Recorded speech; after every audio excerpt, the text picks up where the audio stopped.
Bienvenue sur Soonpixel Lab.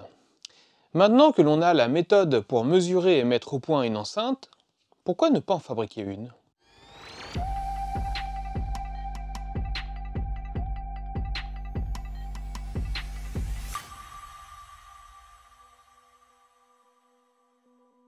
La réalisation d'une enceinte est normalement liée à un cahier des charges que l'on va se fixer et qui correspond à un besoin ou une envie, ou l'envie d'un besoin. On peut faire une enceinte presque sans compromis, on peut faire une enceinte avec un design particulier, ou encore faire une enceinte pour une utilisation très spécifique, ou un mix de tout ça, et forcément, pour chaque cas, des compromis. Mais on peut aussi faire une enceinte pour le plaisir de fabriquer un objet, pour expérimenter des trucs. Eh bien, c'est ce que l'on va faire ici, une enceinte pour le fun, ou presque, puisqu'elles remplaceront les deux enceintes qui sont là dans l'atelier. Mais ça sera aussi un bon moyen d'aller plus loin dans les explications de la mise au point. Sur les précédentes vidéos, nous avons surtout vu toute la partie mesure, mais je n'avais pas détaillé la mise au point, en particulier celle du filtre. Et vous verrez que, contrairement à ce que pensent certains, le fait que l'on s'intéresse beaucoup aux mesures ne veut pas dire que nous n'écoutons pas et que nous ne faisons pas confiance à nos oreilles. Ce que l'on essaie de faire, c'est de mettre en relation ce que l'on entend et les mesures.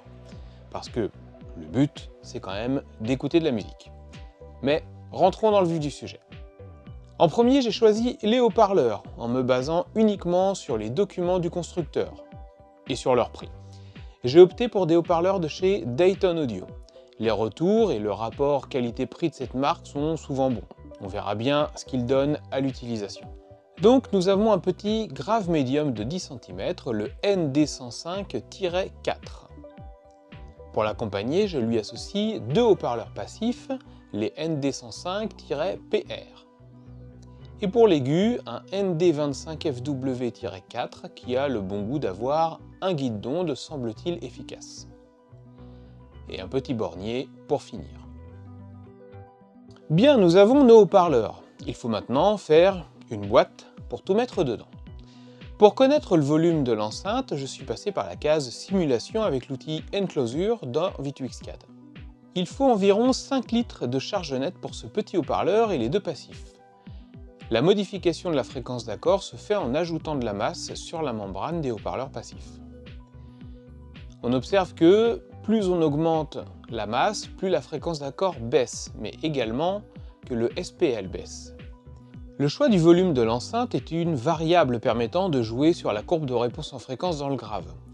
Il y a tout de même une fourchette de volume dépendante des paramètres du haut-parleur, mais on est finalement assez libre de ce côté.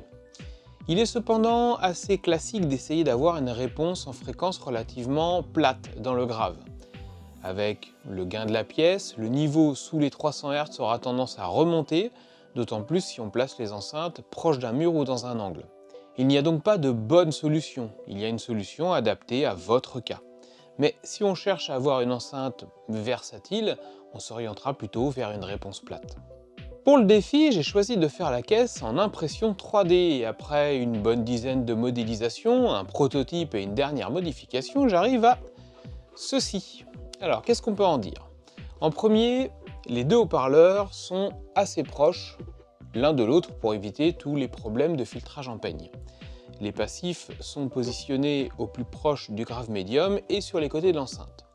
Sur les conseils de Nicolas d'Audiohorn, le profil de la façade est travaillé pour avoir une continuité douce avec les côtés de l'enceinte. Alors ce n'est pas un quart de rond mais plutôt un quart d'ellipse on va dire. Là encore, la forme de l'enceinte est un choix qui vous est propre, mais au minimum, on essaiera d'avoir les haut-parleurs les plus proches possibles l'un de l'autre et des arêtes arrondies afin de limiter les problèmes liés à la diffraction. Au niveau de la conception, j'ai un volume qui se ferme avec un pied, comme ceci là. Je trouve ça pratique, ça permet d'avoir une bonne accessibilité dans l'enceinte, sans parler que pour l'impression, c'est assez simple. Pour la matière, j'ai opté pour du PETG. C'est plus résistant que le PLA habituellement utilisé en impression 3D, et si votre machine imprime proprement, vous pouvez avoir une finition brillante et lisse directement. Alors personnellement, je ne suis pas un grand fan du côté brillant du PETG, et comme j'ai des défauts d'impression, j'ai simplement poncé l'enceinte. Alors on peut évidemment faire la finition de son choix ensuite, il faut juste prendre les produits adaptés. Et pourquoi bleu? Bah simplement parce que c'était le filament le moins cher. Pour fixer le pied, les haut-parleurs et le bornier, j'ai pris des petits inserts en laiton que je mets en place en les chauffant avec un fer à souder. Il est évident que ce que j'ai fait là n'est qu'un exemple et que vous pouvez laisser libre cours à votre imagination pour la forme de l'enceinte. Dans un premier temps, j'ai monté les haut-parleurs, les passifs sans ajouter de masse et je n'ai pas mis d'amortissant pour voir ce que donne l'enceinte seule. J'ai imprimé un petit bornier provisoire pour avoir accès aux deux haut-parleurs sans devoir ouvrir toute l'enceinte. Et je commence avec la mesure d'impédance puisque, comme on l'a déjà vu, on peut y relever beaucoup d'informations. Très sincèrement, je m'attendais à beaucoup plus de pics. Si on compare à la courbe d'impédance du haut-parleur seul, en dehors d'un pic à 185 Hz et de toutes les petites inflexions ici, il n'y a rien de particulièrement notable. L'accord de l'enceinte semble se trouver à un peu plus de 63 Hz. Seconde étape, remplir l'enceinte d'amortissant et refaire la mesure d'impédance. Pour le remplissage, j'ai été généreux avec un mix de mousse et de métis, en laissant le trajet entre le grave et les passifs assez libre. On constate que l'accord descend un peu et que la plupart des pics ont disparu. Il ne reste que celui autour de 185 Hz qui n'a pas vraiment été influencé par l'amortissant, et en zoomant on voit aussi une bricole à 270 Hz. Si ce n'est pas une résonance interne, c'est probablement une vibration de la structure ou un haut-parleur mal fixé. Alors je contrôle bien tous les serrages, mais de ce côté-là tout va bien. Je mesure alors les distorsions du grave médium et des passifs pour voir s'il y a quelque chose et bingo! Sur le grave médium à 185 Hz, la distorsion est bien présente avec tous les rangs impactés au même endroit et une harmonique 5 particulièrement marquée. Et autour de 270 Hz, on pourrait voir une remontée même si ce n'est pas rédhibitoire. Sur les réponses en fréquence des passifs, c'est pareil, on voit bien un signal entre 180 et 280 Hz environ. Et sur les distorsions, c'est la même chose, surtout à 180 Hz. On a donc bien une vibration, certainement de la caisse, qui vient mettre le bazar. Alors pour lever le doute, j'ai refait la mesure d'impédance et de distorsion sur le grave médium en compressant l'enceinte comme ça avec les mains. Sur l'impédance, c'est assez clair, le 185 Hz a été sérieusement amorti et le 270 Hz n'est plus. Et sur la distorsion du grave médium, on est presque parfait. On voit encore une fois que la conception de la caisse n'est pas un paramètre à négliger. Il existe évidemment plusieurs méthodes pour construire une enceinte. Des parois épaisses, avec des renforts, des matières différentes, des parois creuses où on vient mettre du sable dedans, des flancs cintrés, mais bon, comme d'habitude, il faut trouver un compromis, parce que des parois épaisses, c'est très bien, et associé à quelques renforts, on a seulement à gérer les résonances internes. Mais l'enceinte sera particulièrement lourde. Il y a l'option de la paroi plus fine, avec des renforts. C'est plus léger, mais il ne faut pas négliger la quantité de renforts et leur positionnement. Bref, ce ne sont pas les solutions qui manquent et il faut faire selon votre cahier des charges. Ici, il y a le défi de l'impression 3D. J'ai volontairement fait des parois assez fines avec des renforts pour ne pas avoir une durée d'impression énorme. C'était déjà 50 heures juste pour le corps de l'enceinte. On voit avec ces relevés que, même en pensant avoir été large sur les renforts, il y a des points qui sont à revoir. Alors pour corriger le tir, j'ai mis des petites traverses en bois comme ça qui viennent se mettre à l'intérieur entre les parois pour limiter les vibrations de celles-ci. Ce n'est pas super technique, mais ça permet de voir des choses une fois les mesures refaites. Pour l'impédance, on voit que le pic à 185 Hz n'est plus, mais qu'un autre est apparu à 210 Hz environ. C'est également le cas pour celui à 270 Hz, qui semble être descendu dans les 250 Hz. Sur le grave médium, l'harmonique 3 a changé de profil. Le pic à 185 Hz n'est plus, mais là, on a une petite remontée entre 220 et 300 Hz. Pour l'harmonique 4, c'est bien mieux. Et sur la 5, même avec l'apparition de deux pics, le niveau est vraiment bas par rapport à ce que l'on avait à 185 Hz. Sur la réponse en fréquence des passifs, on voit bien l'amélioration dans la zone concernée. Et sur leur distorsion, c'est également nettement mieux. On a toujours des pics sur l'impédance. Cependant, contrairement à celui que l'on avait à 185 Hz, l'impact sur les distorsions et les réponses en fréquence est moindre. Donc hormis refaire la caisse complètement ou revoir la structure interne, il n'y a pas grand chose que je puisse améliorer. Et puis rappelons que l'enceinte sera dans l'atelier, que les haut-parleurs sont des entrées de gamme et je ne pourrais pas faire des miracles non plus. Maintenant que l'impédance est fixée, on passe à la série de mesures. Alors, vous connaissez l'histoire, dans l'axe en champ proche, pour les deux, les distorsions, en champ lointain à 1 mètre, les mesures polaires et les impédances. Alors, ça donne quoi tout ça? On commence avec le grave médium et sa réponse à 1 mètre. On voit une réponse un peu chahutée dans l'ensemble, mais pas trop mal dans la zone d'utilisation. On a cependant un premier pic de fractionnement vers 5700 Hz et un second plus loin vers 11500 Hz. C'est assez typique d'un haut-parleur avec une membrane rigide, ici en aluminium. Sur les mesures de distorsion, on devrait normalement retrouver ces pics de fractionnement sur les harmoniques. En commençant par l'harmonique 3, on retrouve bien un pic à 1900 Hz pour celui à 5700 Hz de la réponse en fréquence, et un second à 3800 Hz environ pour le pic à 11500 Hz sur la réponse en fréquence. Le niveau de l'harmonique 3 est assez élevé avec une bonne partie au-dessus de 0,5%. Et sur l'harmonique 5, on retrouve les pics de fractionnement à 1150 Hz et 2300 Hz environ. Bon, on n'est pas sur le haut-parleur de l'année, mais on verra une fois filtré comment ça se passe. En l'état, si on souhaite avoir une enceinte la moins colorée possible, on évitera de faire un raccord avec le tweeter au-dessus des 1800 Hz. Mais est-ce seulement possible de faire descendre aussi bas le tweeter? Sa réponse en fréquence à 1 mètre monte un point haut culminant vers 1500 Hz.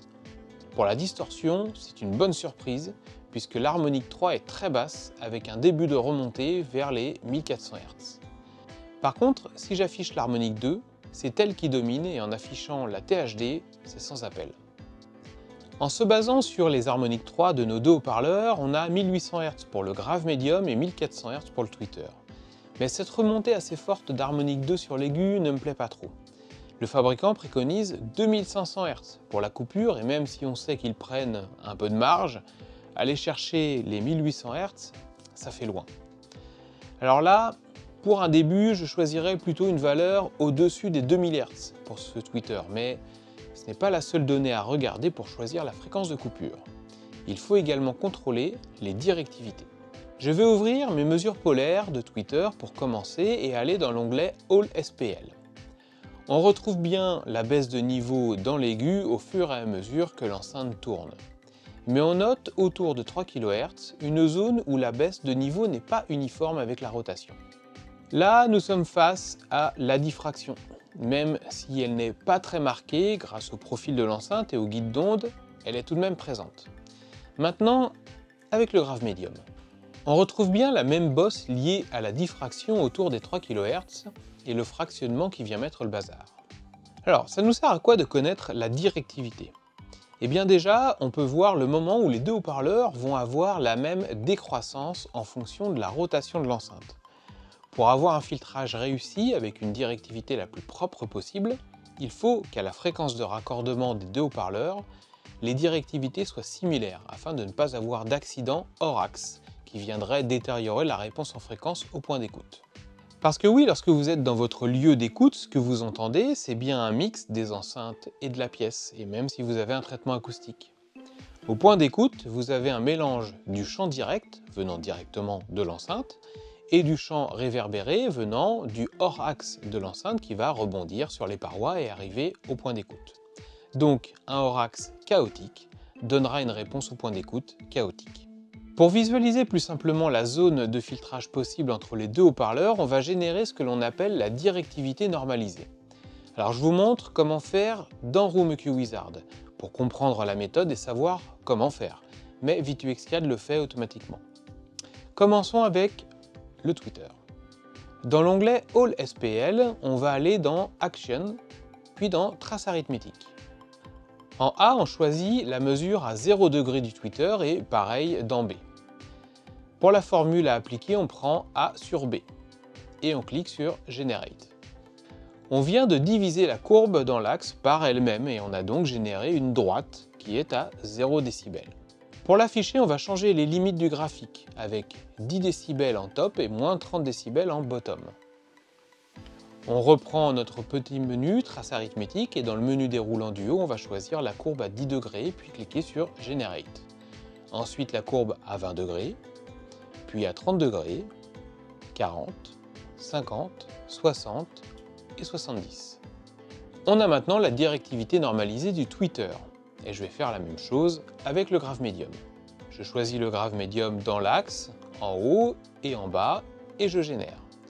Ensuite, graphe médium à 10 degrés, puis 20, 30, 40, 50 et 70. Après une petite mise en forme, pour y voir un peu plus clair, on retrouve bien l'action de la diffraction à 3 kHz. Mais surtout, on voit une grande plage de chevauchement des courbes allant de 1 kHz à presque 3 kHz. On voit aussi apparaître un défaut à 3700 Hz environ sur le graphe médium qu'on ne voyait pas sur les mesures polaires. Cette fréquence de 3700 Hz correspond à une longueur d'onde d'un peu plus de 9 cm et 9 cm. C'est en gros la distance quand on mesure le diamètre du graphe médium sur la partie haute de la suspension. Ce que l'on voit ici, c'est probablement la diffraction causée par la suspension du haut-parleur. On a donc 3 mesures qui permettent de choisir une fréquence de coupure. Si on ne regarde que les réponses en fréquence dans l'axe, on a jusqu'à presque 3000 Hz pour le graphe médium et environ 2000 Hz pour l'aigu en se gardant une marge de sécurité. Si on regarde les distorsions, on descend à 1800 Hz pour le graphe médium et on est tranquille avec l'aigu à 2000 Hz. Et en regardant la directivité, on a une plage de chevauchement possible entre 1000 et 3000 Hz. On va manipuler puis exporter ces courbes pour passer sur V2X-CAD et simuler le filtre. Pour ça, je vais faire comme lors des précédentes vidéos. En premier, je supprime la distance micro-enceinte des mesures dans l'axe de l'aigu et je soustrais le temps trouvé de l'aigu sur le graphe médium afin d'avoir la phase réelle de chaque haut-parleur. Je génère ma courbe de diffraction dans V2X-CAD pour corriger la courbe de graphe en champ proche. Pour cette enceinte, je n'ai pas associé le champ proche avec les haut-parleurs passifs puisque je ne les ai pas encore accordés. Je mélange la courbe de graphe corrigée en champ proche avec la courbe de graphe en champ lointain et je termine en exportant tout ça au format texte pour pouvoir m'en servir dans V2X-CAD. Et sans oublier l'impédance de l'aigu. Voilà pour cette première partie. Dans la prochaine vidéo, nous verrons ce qu'il faut prendre en compte dans V2X-CAD pour simuler un filtre et on simulera des filtres. À bientôt!